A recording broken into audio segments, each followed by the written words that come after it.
Walang magawa ang lalaki habang pinagmamasdan ang kanyang buntis na asawa na sinusunog ng masamang dragon at pagkatapos nito kinuha ng masamang nilalang ang kanyang puso. Ang lahat ng ito ay dahil sa masamang lasa ng masamang dragon dahil tinatamasa nito ang pakiramdam na kinasusuklaman ito ng mga tao. Ngunit ang taong nawalan ng puso ay nakaligtas at naging maalamat na Arise, nang tanging layunin niya simula ngayon ay lipulin ang lahat ng masasamang dragon sa mundo. Ang pangalan ng lalaki ay Ethan at nagkaroon siya ng isang napakasayang pamilya. Ang kanyang buntis na asawa si Olivia ay malapit nang ipanganak ang kanilang pinakamamahal na anak. Mayroon din silang napakatalino na ampon na si Rui. Si Ethan ay isang mangangaso, ginugugol ang kanyang mga araw sa pangangaso sa kagubatan upang maghanap buhay. Ngayon gaya ng dati dinala niya si Rui sa kagubatan para manghuli. Habang nasa daan, curious na tinanong ni Rui si Ethan kung talagang may mga dragon sa mundong ito. Sagot ni Ethan na hindi niya alam at ang mga dragon ayon sa alamat ay huling lumitaw daan-daang taon na ang nakalilipas ngunit sila ay gawa-gawa lamang.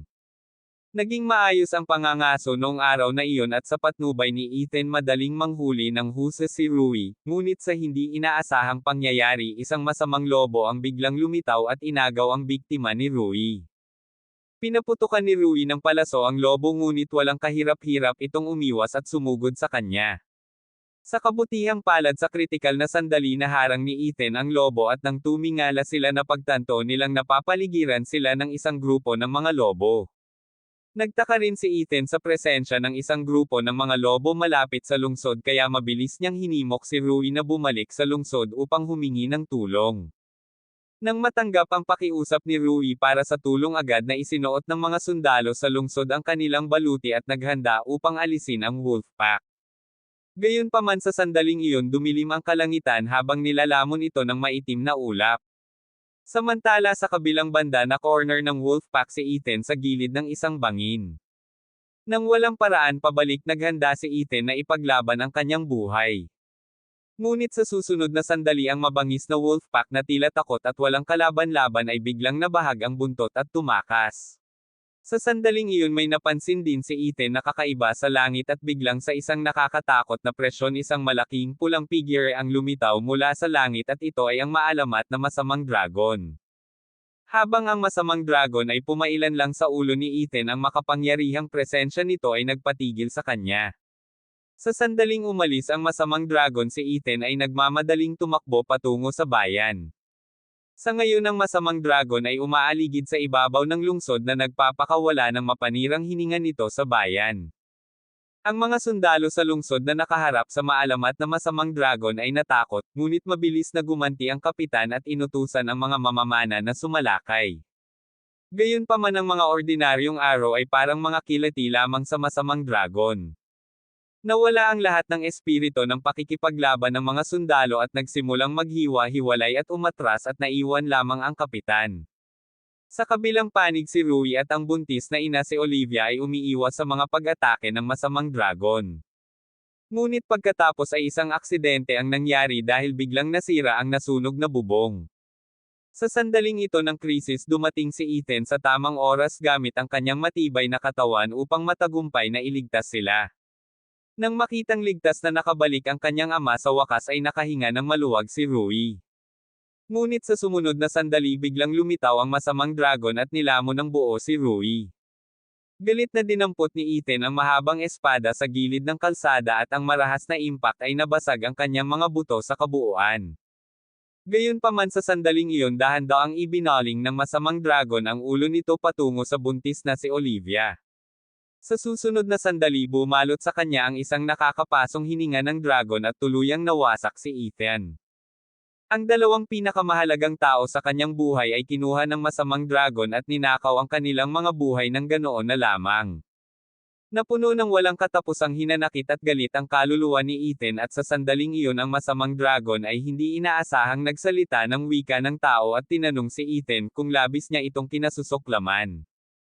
Kasunod nito dahan-daang itinaas ng masamang dragon ang kuko nito at sa sumunod na sandali agad na nahati ang dibdib ni Ethan at isang pusong naglalabas ng pulang kinang ang dahan-daang bumangon mula sa kanyang katawan.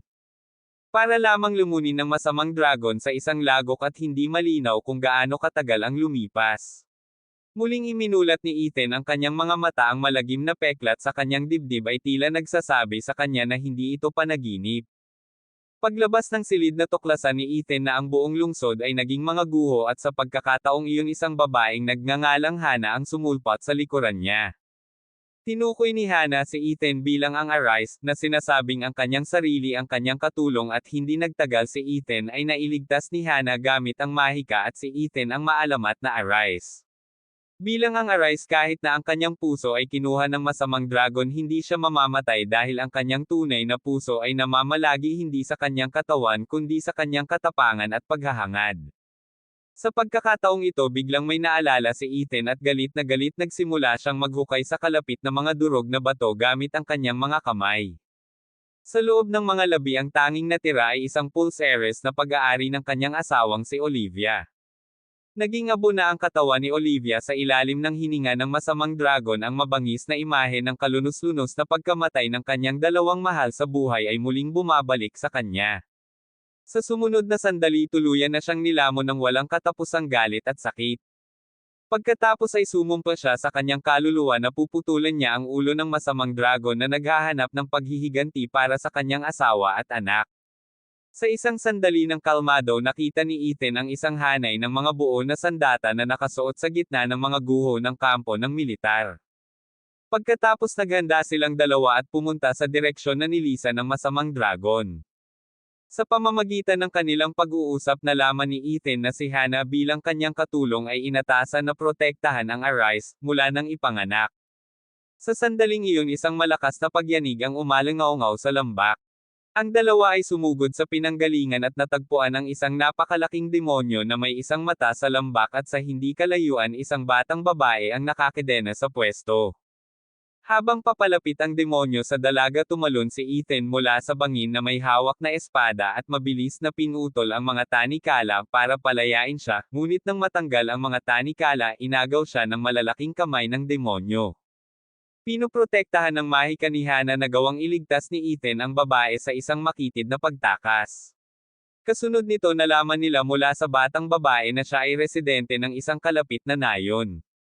Kinaumagahan, hinatid ni Ethan ang babae pauwi, gayunpaman sa halip na matuwa ang ama ng babae ay may matinding pag-aalala.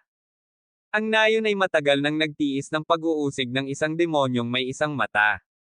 Sa paghahangad ng kapayapaan, panapanahong nag-aalay ng bata ang punong nayon sa demonyo. Nang malaman ang sitwasyong ito, agad na hinarap ni Ethan ang punong nayon. Gayunpaman, ang marangyang pamumuhay ng pinuno na kabaligtaran ng mga maralitang taga-nayon ay namangha sa kanya. Nang marinig ang intensyon ni Ethan na talunin ang demonyo, hindi lamang nabigo ang hepe na ipahayag ang kagalakan, ngunit hayagang tinutuya si Ethan na binanggit ang hindi malulutas na lakas ng halimaw. Nang gabing iyon, sina Ethan at Hana ay nakipagsapalaran sa lambak na nag-estratehiya kung paano aalisin ang isang demonyong may isang mata, ngunit sa sumunod na sandali ang napakalaking club ng demonyo ay lumingon sa kanila. Hindi nagtagal, lumitaw ang punong nayon sa isang bangin at siya pala ang buong may pakana. Upang mapanatili ang kontrol at pagsamantalahan ang mga taga-nayon, kumuha siya ng isang wizard na may kakayahang pamunuan ang isang demonyong may isang mata. Ngayon si Ethan at Hana na sinubukang isabotahe ang kanilang plano ay kailangang mamatay dito. Napagtanto ni Ethan na ang pagpapatuloy sa ganitong paraan ay hindi solusyon, kaya nagpasya siyang ilabas muna ang demonyong may isang mata. Itinaas ni Hana ang kanyang busog at nagpaputok ng mga mahiwagang araw habang si Ethan ay sumugod pa sulong gamit ang kanyang espada. Nang nasaksihan ito, agad na naglabas ng mahika si Hana para bigyang kapangyarihan ang espada ni Ethan. Sa wakas, sa kanilang tuloy-tuloy na koordinasyon, matagumpay nilang natalo ang napakalaking demonyong may isang mata, at ang punong nayon na nakasaksi sa hindi makapaniwalang eksenang ito ay namutla sa gulat. Sa sumunod na sandali, itinulak siya ng kung sino sa likod niya palabas ng bangin. Nagpasya si Ethan na ibigay ang kasuklam-suklam na punong nayon sa mga taga-nayon para malutas. Nang malaman ng mga taga-nayon na ang lahat ng ito ay pakana ng pinuno, agad nila itong pinatay. Kasunod nito, sinugod ng mga taga-nayon ang kastilyo ng pinuno na nasangkot sa talamak na pagnanakaw. Ang dating mahiyain na mga taga-nayon ay nabaliw na ngayon na humahantong sa unti-unting pagkawala ng kontrol. Dahan daw ang udyok ng kasakiman, nagsimula silang bumaling sa isa't isa sa isang siklab ng galit para sa mga kayamanan. Pagsapit ng takip silim, biglang hinarap ng grupo ang pag-atake ng mga duwende. Sa kabila ng pagkakaroon ng dalawang bihasang kabalyero sa party, ang napakaraming goblins ay napakarami. Sa kalaunan, isang mapang-akit na babae na nagngangalang Elizabeth ang nahuli ng mga duwende. Nakapagtataka ang kanyang asawang si Theo na duwag at natatakot ay hindi humakbang upang iligtas ang kanyang asawa. Gayunpaman, sa kritikal na sandaling ito, dumating sina Ethan at Hannah sa tamang oras. Mula nang maging arise, lumakas ang kapangyarihan ni Ethan at madali niyang pinabagsak ang maraming duwende. Sa tulong ni Hannah, matagumpay nilang naitaboy ang kawin ng mga duwende. Pagkatapos, si Elizabeth ay niyakap si Ethan upang ipahayag ang kanyang pasasalamat na ganap na binaliwala ang damdamin ng kanyang asawa sa gilid. Sa gabi, nalaman ni Ethan mula sa mga kabalyero na ang kanilang lungsod ay sinalakay din ng masamang dragon at silang apat ang tanging nakaligtas sa buong lungsod. Nagboluntaryo si Ethan na magbantay sa gabi at hinimok ang lahat na magpahinga. Pagkatapos ng mga araw ng pagkahapo, ang grupo ay mabilis na nakatulog at sa pagkakataong iyon may mga yabag na papalapit kay Ethan mula sa likuran. Ito ay ang kapansin-pansin na ang magandang si Elizabeth. Narinig niya ang kanilang pag-uusap at nang malaman niyang papatayin ni Ethan ang masamang dragon, nakita niya ang kanyang sarili na hinahangaan ng malakas na lalaking ito. Pagkatapos ay ipinatong niya ang kanyang ulo sa balikat ni Ethan at nagsimulang magkwento. Ang asawa ni Elizabeth na si Theo ang dating pinakamayamang tao sa lungsod at pinakasalan niya ito para lamang sa kanyang kayamanan. Gayunpaman, ang lahat ay nawasak ng masamang dragon at umaasa siyang sa isang malakas na lalaki tulad ni Ethan. Noon lang lumapit si Theo at humarap sa kanyang asawang hindi tapat, ngunit hindi siya nagalit, sa halip patuloy siyang humingi ng tawad kay Elizabeth at nangakong magiging isang lalaking mapoprotektahan siya. Sa sandaling iyon, isang napakalaking anino ang sumilay sa kalangitan at ito ay isang adult griffin at inilabas ng lahat ang kanilang mga armas at naghanda. Nang biglang bumagsak ang griffin sa hindi kapani-paniwalang bilis at inagaw ang isang kabayo at nilamon ito bago lumutang pabalik sa langit. Ang malalakas na bugzo ng hangin na likha ng malalaking pakpak nito ay nagpahirap sa lahat na makatayo. Sa susunod na sandali, ang griffin ay naglunsad ng isa pang pag-atake at sabay-sabay na bumalik ang mga duwende na dating tinaboy ni Ethan sa mga nilalang na ito. Ang bata at ang magandang si Elizabeth ay higit na kaakit-akit kaysa sa ginto at ang griffin ay nagpatuloy sa pag-ikot sa kalangitan na iniwan ng grupo na ganap na walang magawa. Noon lang isinabot ni Ethan ang kanyang sandata at saka ibinoko ang kanyang mga braso ng malapad gaya ng inaasahan. Ang hindi gaanong matalinong griffin na napukaw ng kilos na ito ay lumundag at inagaw si Ethan, habang si Hannah na inilalagay ang lahat ng kanyang mahika sa mga palaso ay naghihintay sa sandaling ito at sa wakas nagawa nilang itaboy ang griffin. Samantala, ang dating mahiyain na si Theo ay mahimalang pinalayas ang mga duwende at sa kanilang pagbabalik mula sa labanan, pinuri ng mga nagtitipon ang katapangan ni Theo na ikinatuwa ni Elizabeth na nagulat. Ang dati niyang mahiyain at natatakot na asawa ay naging isang tunay na lalaki, gayunpaman lingid sa kanyang kaalaman, ang ekspresyon ni Theo ay kakaibang masama. Sa susunod na sandali, ang espada ni Theo ay tumagos sa katawan ni Elizabeth, dahil sa ganitong paraan lamang hindi niya ito iiwan. Lumalabas na ang mga naunang pagtatangka ni Elizabeth na akitin si Ethan ay hindi para sa pagtataksil, ngunit upang humingi ng tulong at lakas ni Ethan upang protektahan ang kanyang duwag na asawa. Nang malaman ni Theo ang totoo, pinagsisihan niya ito, ngunit huli na ang lahat. Kasunod nito, tinapos niya ang sariling buhay gamit ang isang punyal at naglakbay siya sa kabilang panig upang hanapin ang babaeng nagmamahal sa kanya. Kinailangan ni Ethan at Hannah na tumawid sa mga bundok at lambak sa kanilang pagtugis sa landas ng masamang dragon.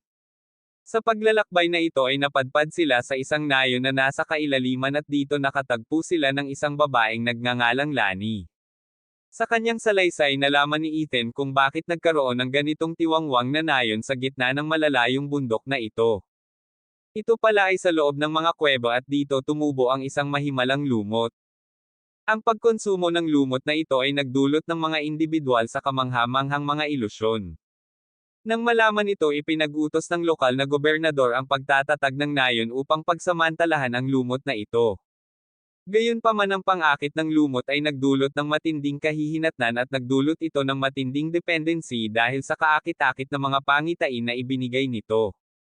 Unti-unti mahuhulog sila dito ng buo at sa huli sila ay nagiging bangkay na naglalakad na naghihintay sa pagdating ng kamatayan.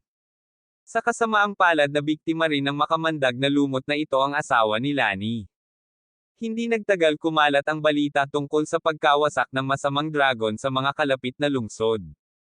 Nang marinig ito lumikas ang gobernador at ang kanyang mga tagasunod at ang mga nanatili ay ang mga hindi mabubuhay kung wala ang makamandag na lumot. Sa patnubay ni Lani natuklasan ni Ethan ang isang landas sa loob ng mga kuweba patungo sa mga bundok sa kabila. Sa pagpindot pasulong sa rutang ito kalaunan ay nakarating sina Ethan at Hannah sa isang tulay na bato. Naglakad sila sa tulay sa dilim nang biglang kinaladkad ng isang misteryosong nilalang si Ethan sa madilim na tubig. Mabilis na gumawa si Hannah ng isang nagbibigay liwanag na spell na binaha ng liwanag ang dating madilim na tavern. Ang salarin pala ay isang ahas na may 4 na ulo at ito ay ang maalamat na Hydra. Mabilis na iginuhit ni Hannah ang kanyang pana na nagpakawala ng isang mahiwagang arrow diretso sa Hydra. Dahil sa pananakit itinaboy ng Hydra si Ethan sa isang tabi ngunit ito rin ay lubos na ikinagalit ng Hydra. Matapos putulin ang isa sa mga ulo ng Hydra nagalak si Ethan sa kanyang tagumpay.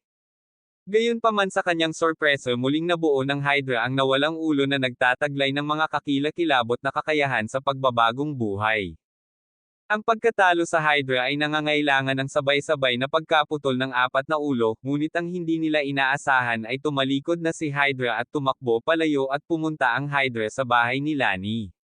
Sa sobrang takot ng kanyang asawa ay nagsimula siyang tumakas.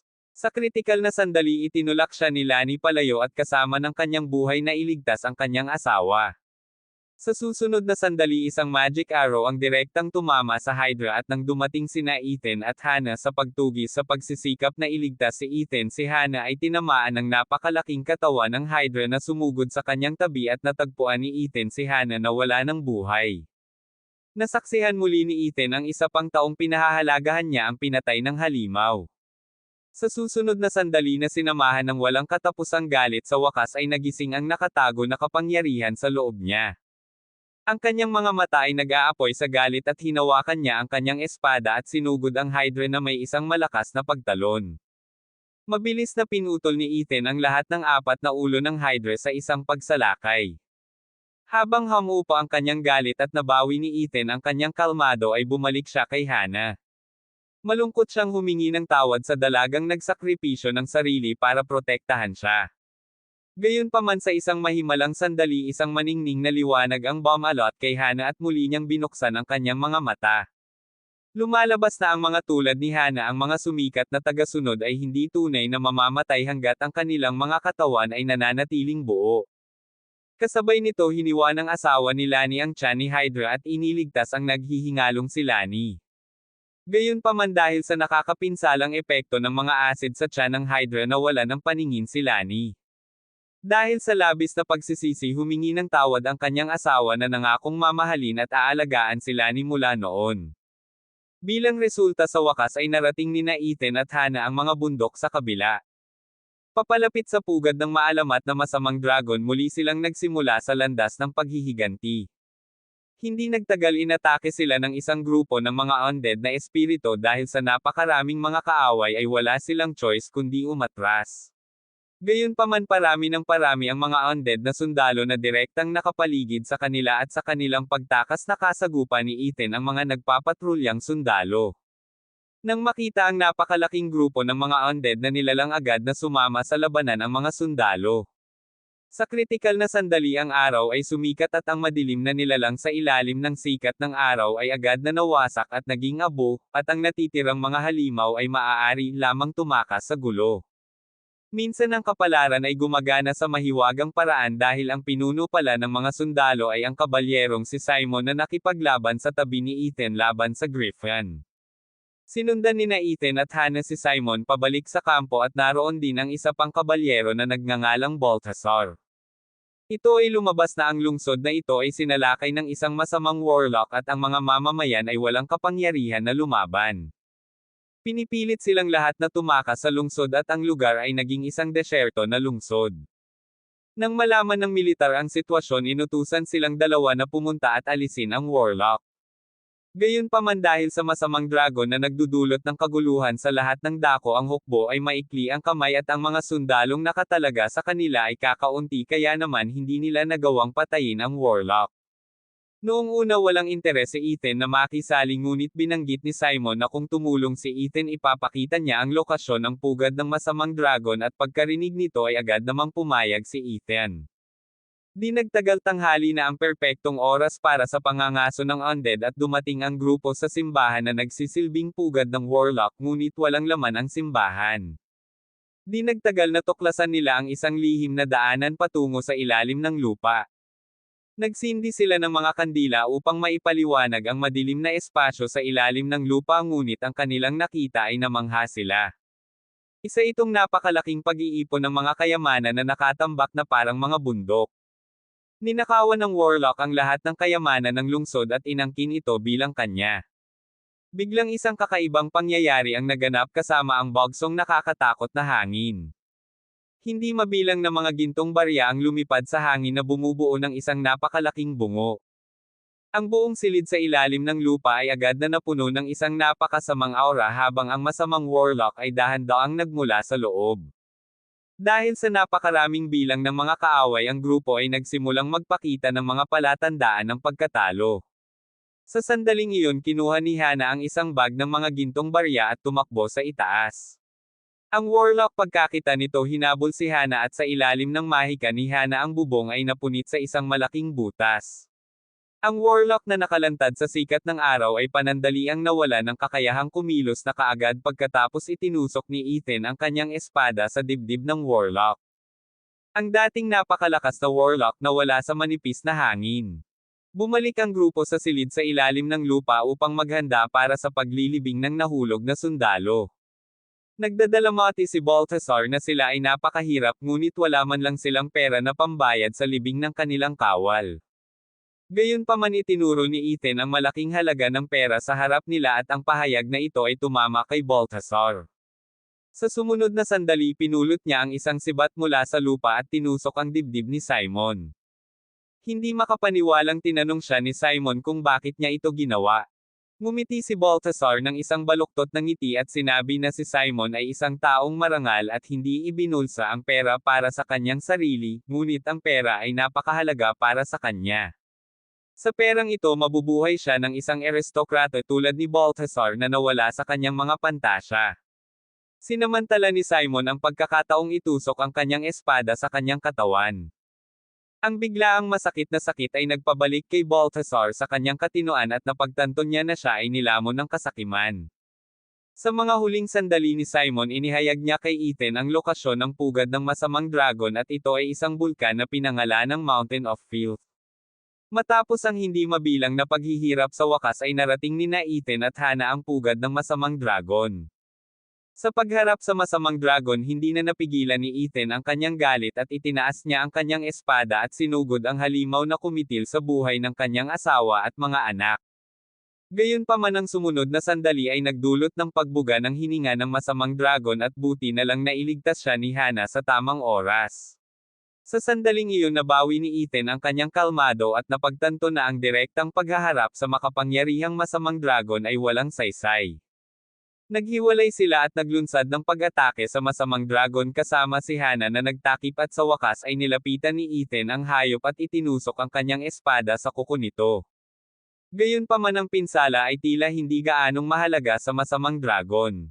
Ang masamang dragon na nakatingin kay Ethan na muling nagtago na itinuro na sa kanyang paglalakbay, malamang na nasaksihan ni Ethan ang madilim na bahagi ng sangkatauhan kung paano pinagsasamantalahan ng mga tao ang isa't isa upang masiyahan ang kanilang mga pagnanasa. Habang tinutuya ng masamang dragon si Ethan, inihanda na ni Hana ang kanyang mahika. Sa susunod na sandali, isang napakalaking haligi ng yelo ang tumama sa masamang dragon at si Ethan gamit ang kanyang liksi ay patuloy na gumagalaw sa paligid ng masamang dragon habang si Hana ay nagbabaybay. Sinamantala ni Hana ang pagkakataong ito para ilabas ang kanyang mahika at direktang ibinagsak ang kisame, direktang binasag ng malaking bato ang masamang dragon sa ilalim. Habang papalapit si Ethan para mag-inspeksyon, lumitaw ang masamang dragon at nagkasakit mula sa mga durog na bato na handang lumipad palayo. Sa isang mabilis na paggalaw, si Ethan ay tumalon papunta sa dragon, sabay-sabay na pumailanglang sa langit. Sa sumunod na sandali, mabilis na inikat ng masamang dragon ang katawan nito sa hangin at sinusubukang ihagis si Ethan pababa, ngunit mahigpit na kumapit si Ethan sa kanyang katawan. Pagkatapos ay lumapit si Ethan sa leeg ng masamang dragon ng walang pag-aalinlangan at sinaksak niya ang kanyang espada. Sa susunod na sandali, ang matinding sakit ay naging dahilan upang mawalan ng balanse ang masamang dragon at direkta itong nahulog sa mga guho.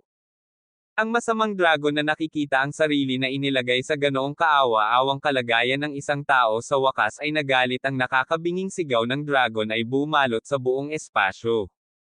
Nang nasaksihan ito, tumalikod si Ethan at tumakbo kasama ang masamang dragon sa likuran at direktang ibinato ni Hana ang espada kay Ethan. Sinalo ni Ethan ang espada at galit na sinugod ang masamang dragon. Pagkatapos sa isang talon, itinusok niya ang espada sa dibdib ng masamang dragon. Sa wakas ay naging Dragon Slayer si Ethan na natalo ang halimaw na pumatay sa kanyang buong pamilya, ngunit kahit na ito ay malayo sa sapat upang pawiin ang puot sa kanyang puso. Pagkatapos ay pinagpatuloy ni Ethan na hinukay ang puso ng masamang dragon at sinimulang ngat-ngatin ito na parang baliw, ngunit sa sandaling iyon ang masamang dragon ay nagsiwalat ng isang nakakatakot at mabigat na katotohanan. Siya ay dating tao na ang puso ay kinuha ng masamang dragon na ginawa siyang bumangon na hinimok ng pagkauhaw sa paghihiganti at pinatay din ang masamang dragon. Gayunpaman, ang pagkilos na ito ay nagdulot ng isang kakilakilabot na sumpa. Sa huli, siya ay naging isang masamang dragon na marunong lamang pumatay at ang dahilan kung bakit ito nagdulot ng kalituhan at pumatay ay upang isang araw ay mapatay ng isang tao upang matulungan itong makahanap ng tunay na pagpapalaya. Sa gulat na titig ni Ethan, ang masamang dragon ay naging abo sa harap ng kanyang mga mata.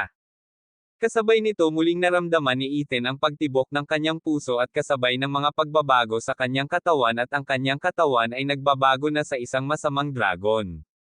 Si Ethan na napagtanto ang nalalapit na pagkawala ng kanyang katinoan, hiniling kay Hana na wakasan ang kanyang buhay dahil gusto niyang pigilan ang sumpa ng masamang dragon sa kanyang sarili magpakailanman. Ngunit sa sandaling ito, si Hana na orihinal na walang emosyong tao ay talagang lumuha. Sa unang pagkakataon ay tinanggihan niya ang pagsusumamo ni Ethan dahil hindi niya kayang makitang napahamak si Ethan kahit na mag-transform ito sa isang halimaw na nilalang. Sa huli, si Ethan ay naging isang masamang dragon. Bago umalis, hinimok niya si Hana na protektahan ang sangkatauhan mula sa kanya upang maiwasan ang kanyang pag-agaw. Sa pagtatapos ng kwento, ang Dragon Slayer ay naging masamang dragon. Kapag tumingin ka sa kailaliman, ang kailaliman ay tumitingin sa iyo pabalik.